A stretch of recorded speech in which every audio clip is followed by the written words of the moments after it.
മത്തായിയുടെ സുവിശേഷം അധ്യായം 15. പാരമ്പര്യത്തെക്കുറിച്ച് തർക്കം.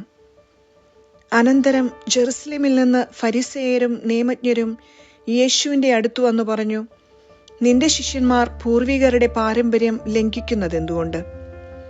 ഭക്ഷണം കഴിക്കുന്നതിനു മുമ്പ് അവർ കൈ കഴുകുന്നില്ലല്ലോ. അവൻ മറുപടി പറഞ്ഞു, നിങ്ങളുടെ പാരമ്പര്യത്തിന്റെ പേരിൽ നിങ്ങൾ ദൈവത്തിന്റെ പ്രമാണം ലംഘിക്കുന്നതെന്തുകൊണ്ട്? പിതാവിനെയും മാതാവിനെയും ബഹുമാനിക്കുക, പിതാവിനെയോ മാതാവിനെയോ അധിക്ഷേപിക്കുന്നവൻ മരിക്കണം എന്നു ദൈവം കൽപ്പിച്ചിരിക്കുന്നു. എന്നാൽ നിങ്ങൾ പറയുന്നു, ആരെങ്കിലും തൻ്റെ പിതാവിനോടോ മാതാവിനോടോ എന്നിൽ നിന്ന് നിങ്ങൾക്ക് ലഭിക്കേണ്ടത് വഴിപാടായി നൽകിക്കഴിഞ്ഞു എന്ന് പറഞ്ഞാൽ പിന്നെ അവൻ അവരെ സംരക്ഷിക്കേണ്ടതില്ല എന്ന്. ഇങ്ങനെ നിങ്ങളുടെ പാരമ്പര്യത്തിനു വേണ്ടി ദൈവവചനത്തെ നിങ്ങൾ വ്യർത്ഥമാക്കിയിരിക്കുന്നു. കപടനാട്യക്കാരെ, യെശയ്യാ നിങ്ങളെപ്പറ്റി ശരിയായി തന്നെ പ്രവചിച്ചു.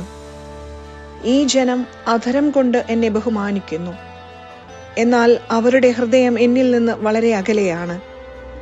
അവർ മാനുഷിക നിയമങ്ങൾ പ്രമാണങ്ങളായി പഠിപ്പിച്ചുകൊണ്ട് വ്യർത്ഥമായി എന്നെ ആരാധിക്കുന്നു. ആന്തരികവും ബാഹ്യവുമായ ശുദ്ധി.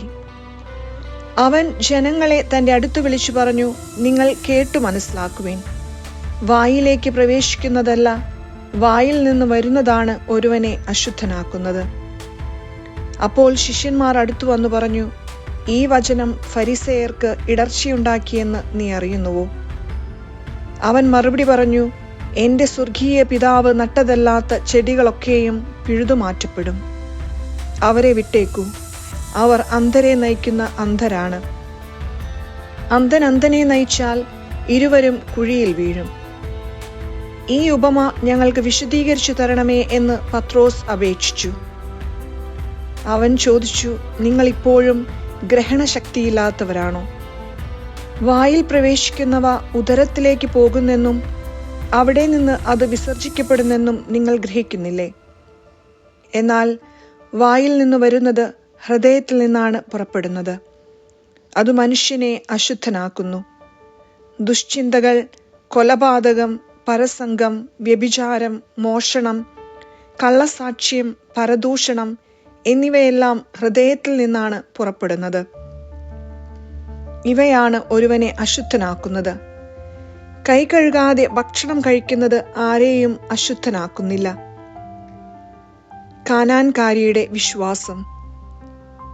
യേശു അവിടെ നിന്ന് പുറപ്പെട്ട് ടൈർ, സീദോൻ എന്നീ പ്രദേശങ്ങളിലെത്തി. അപ്പോൾ ആ പ്രദേശത്തു നിന്ന് ഒരു കാനാൻകാരി വന്ന് കരഞ്ഞപേക്ഷിച്ചു, കർത്താവേ, ദാവീദിന്റെ പുത്ര, എന്നിൽ കനിയണമേ. എൻ്റെ മകളെ പിശാച് ക്രൂരമായി ബാധിച്ചിരിക്കുന്നു. എന്നാൽ അവൻ ഒരു വാക്കുപോലും ഉത്തരം പറഞ്ഞില്ല. ശിഷ്യന്മാർ അവനോട് അഭ്യർത്ഥിച്ചു, അവളെ പറഞ്ഞയച്ചാലും. അവൾ നമ്മുടെ പിന്നാലെ വന്ന് നിലവിളിക്കുന്നല്ലോ. അവൻ മറുപടി പറഞ്ഞു, ഇസ്രായേൽ ഭവനത്തിലെ നഷ്ടപ്പെട്ട ആടുകളുടെ അടുത്തേക്ക് മാത്രമാണ് ഞാൻ അയക്കപ്പെട്ടിരിക്കുന്നത്. എന്നാൽ അവൾ അവനെ പ്രണമിച്ച്, കർത്താവേ, എന്നെ സഹായിക്കണമേ എന്ന് അപേക്ഷിച്ചു. അവൻ പറഞ്ഞു, മക്കളുടെ അപ്പം എടുത്ത് നായ്ക്കൾക്ക് എറിഞ്ഞു കൊടുക്കുന്നത് ഉചിതമല്ല. അവൾ പറഞ്ഞു, അതേ കർത്താവേ, നായ്ക്കളും യജമാനന്മാരുടെ മേശയിൽ നിന്ന് വീഴുന്ന അപ്പക്കഷ്ണങ്ങൾ തിന്നുന്നുണ്ടല്ലോ. യേശു പറഞ്ഞു, സ്ത്രീയെ, നിന്റെ വിശ്വാസം വലുതാണ്. നീ ആഗ്രഹിക്കുന്നതുപോലെ നിനക്ക് ഭവിക്കട്ടെ. ആ സമയം മുതൽ അവളുടെ പുത്രി സൗഖ്യമുള്ളവളായി. അനേകർക്ക് രോഗശാന്തി. യേശു അവിടെ നിന്ന് പുറപ്പെട്ട് ഗലീലി കടലിന്റെ തീരത്തു വന്ന് ഒരു മലയിൽ കയറി അവിടെയിരുന്നു. തത്സമയം മുടന്തർ, വികലാംഗർ, അന്ധർ, ഊമർ തുടങ്ങി പലരെയും കൂട്ടിക്കൊണ്ട് വലിയ ജനക്കൂട്ടങ്ങൾ അവിടെ വന്ന് അവരെ അവൻ്റെ കാൽക്കൽ കിടത്തി. അവൻ അവരെ സുഖപ്പെടുത്തി. ഊമർ സംസാരിക്കുന്നതും വികലാംഗർ സുഖം പ്രാപിക്കുന്നതും മുടന്തർ നടക്കുന്നതും അന്ധർ കാഴ്ച പ്രാപിക്കുന്നതും കണ്ട് ജനക്കൂട്ടം വിസ്മയിച്ചു. അവർ ഇസ്രായേലിന്റെ ദൈവത്തെ മഹത്വപ്പെടുത്തി. രണ്ടാമതും അപ്പം വർദ്ധിപ്പിക്കുന്നു. യേശു ശിഷ്യന്മാരെ വിളിച്ചു പറഞ്ഞു, ഈ ജനക്കൂട്ടത്തോട് എനിക്ക് അനുകമ്പ തോന്നുന്നു. 3 ദിവസമായി അവർ എന്നോട് കൂടെയാണ്. അവർക്ക് ഭക്ഷിക്കാൻ യാതൊന്നുമില്ല. വഴിയിൽ അവർ തളർന്നു വീഴാൻ ഇടയുള്ളതിനാൽ ആഹാരം നൽകാതെ അവരെ പറഞ്ഞയക്കാൻ എനിക്ക് മനസ്സ് വരുന്നില്ല. ശിഷ്യന്മാർ ചോദിച്ചു, ഇത്ര വലിയ ജനക്കൂട്ടത്തെ തൃപ്തിപ്പെടുത്താൻ വേണ്ടത്ര അപ്പം ഈ മരുഭൂമിയിൽ എവിടെ നിന്നു കിട്ടും? യേശു അവരോട് ചോദിച്ചു, നിങ്ങളുടെ പക്കൽ എത്ര അപ്പമുണ്ട്? അവർ പറഞ്ഞു, 7. കുറെ ചെറിയ മത്സ്യവുമുണ്ട്. ജനക്കൂട്ടത്തോട് നിലത്തിരിക്കാൻ ആജ്ഞാപിച്ചിട്ട് അവൻ 7 അപ്പവും മത്സ്യവും എടുത്ത് കൃതജ്ഞതാസ്തോത്രം ചെയ്ത് മുറിച്ച് ശിഷ്യന്മാരെ ഏൽപ്പിച്ചു.